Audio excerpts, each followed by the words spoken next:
Hey guys, what's going on? This is Brad from the Ed Army, and today I'm going to bring you a new series. And this series is just going to be if you're starting in the TCG, what cards do you need? So we're going to be starting off with Digimon, obviously, because that's most of the content I make. But we're starting off with the color purple, and I'm going to denote every different video with different colors, with the cards I have available, and explain a little bit of what you're going to need if you're starting out, what you should look at, and also how you should go about picking up your cards. So without further ado, let's get into it. So, starting off, I'm going to start off with Digi-Eggs, because we're basically going down the rabbit hole. I could start with decks and stuff, but I'm going to explain a little bit why, and a little bit later why we're doing it this way. So, first off, we're going to do with our first eggs. So, we're just going to talk about eggs. I have Digimon in front of you, and arguably, this is the best purple egg, period. Now, some decks will have different eggs, and that's completely fine. Beelzemon is one of these examples. It uses its Yamon egg very well. So, the reason I'm showing Digimon to you is that if you're just starting at Digimon and you're looking at the color purple, this is the best egg.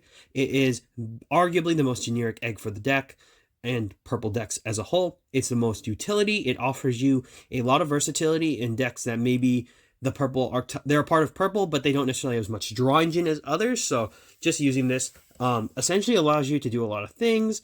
Sets up your strategy really well. You can use a rookie rush strategy if you want. You can use a champion rush, basically all the way up to your ultimates and megas. And this can be technically a threat for your opponent, because if they know you're running Digimon, they might be a little bit more reluctant to pop your Digimon, because then you will get that draw one and that trash one. So, this is one of these eggs where you really can't go wrong, and it really does benefit the color purple.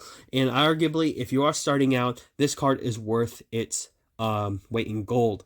Believe it or not, I had these, I picked these up all the way when BT3 had just come out.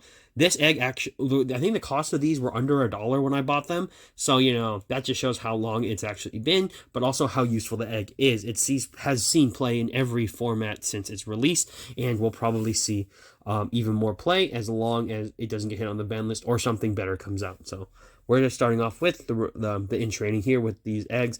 And obviously, you want to start with purple. Digimon is the way to go. There are other options, but I want you to have the best option, at least in this video, because I wouldn't want to just tell you to pick up something like any of the Pagumons without really looking at it, because they're a little bit more tailored to their decks, but that's the most generic, so it's the best.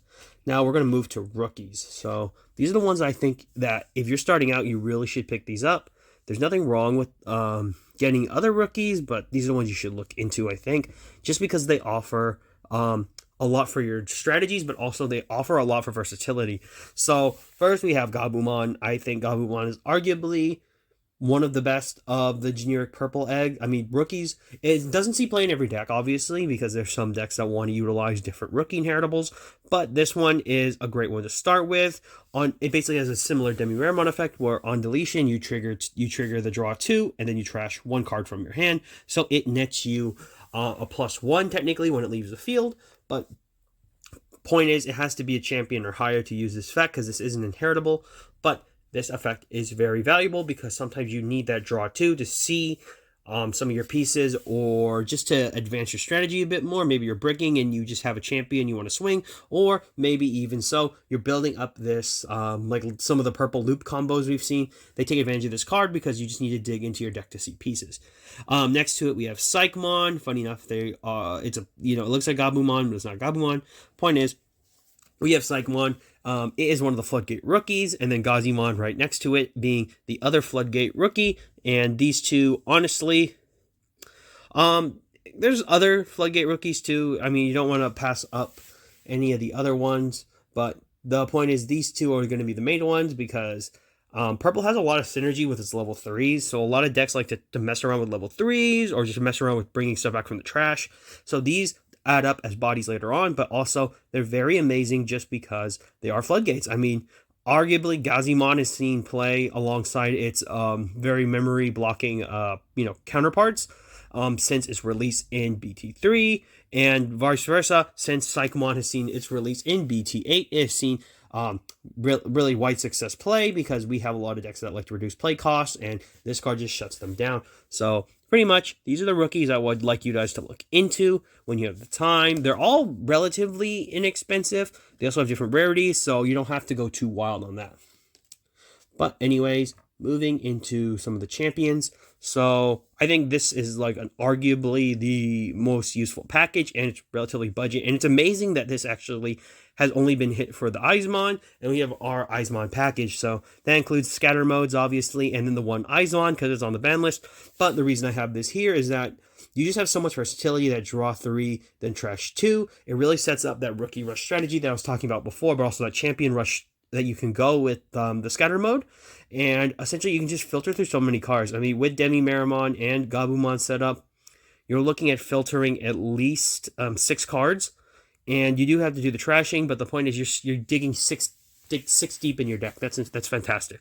So this is a package that I don't think should ever not be looked at when you're thinking about a purple deck. It just helps out.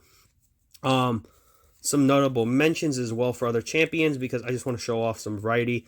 If you're starting out, there's nothing wrong with looking at blockers. Devimon is the one I'm going to use because it's 1 cost. It'll let you ramp up a bit if you're playing a strategy like that, but also you really can take advantage of the fact that Devimon might get support. So if you ever want to play a Devimon deck, if there's more support coming for it, it's not a bad option.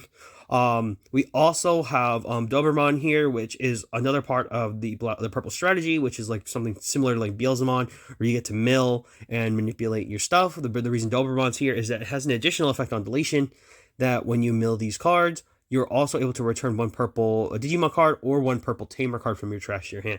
So Doberman allows you to have a little bit more recyclability, and it's actually relatively cheap.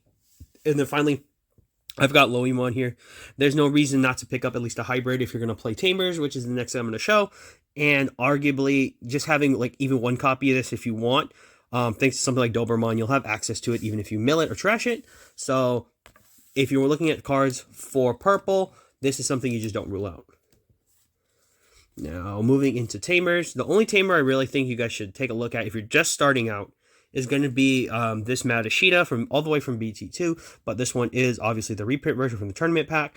The reason I say to look at this one specifically is that there is no reason that you should not have at least a memory setter, and to some degree something that at least fetches you something back. Now, there are archetype specific purple Tamers, which is why I didn't put them on the list, because I didn't put them in this video, because if you were going to look at those decks anyways, I think this is going to be completely fine.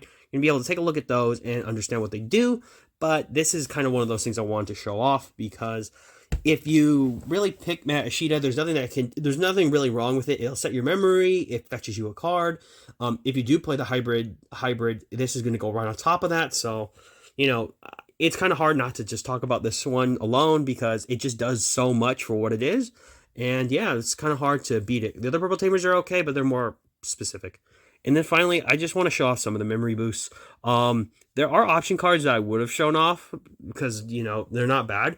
But I think that also goes into tailoring your strategies. So this is a little bit more just kind of where you want to start. Purple memory boost, obviously. Search the top 4, get a purple, can't go wrong, getting the 2 memory back for its delay.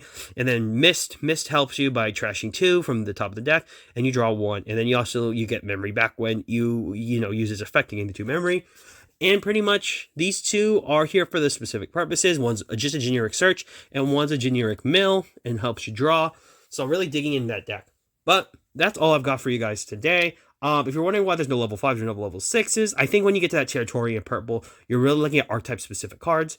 So pretty much that's all I've got for you guys today.